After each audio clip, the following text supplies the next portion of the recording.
วันที่ต้องทนเหงาเดียวดายคนอยู่เคียงข้างกายก็มีแต่เงาตัวเองเท่านั้นจะเลี้ยวไปเบิ่งทางใดก็พบแต่คนเข้าหากันจะทุกทนคืนวันกับความเหงาอีกนานเท่าใดอีก5 นาทีก็จะถึงวันใหม่แต่ถึงในหัวใจมันยังเหงาเหลือเกินอยากมีคนมาจูงมืออยากมีคนอยู่เคียงข้างกายบอกฮักเบาๆเข้ามาทำให้ใจได้ลืมความเหงาไป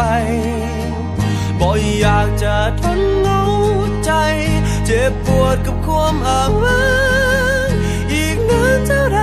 จะโดนเท่าไรจึงจะมีคนเข้ามาลบความเหงาไป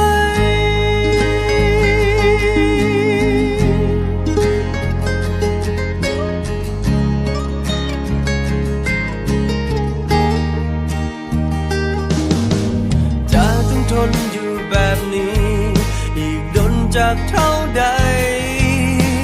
คนที่อยู่เคียงข้างกายก็มีแต่เงาตัวเองเสมอทุกค่ำคืนที่มืดมนก็ได้แต่นอนฝันละเมอว่าเมื่อใดจะพบเจอคนที่หักลาหัวใจอีก5 นาทีก็จะถึงวันใหม่แต่ถึงใน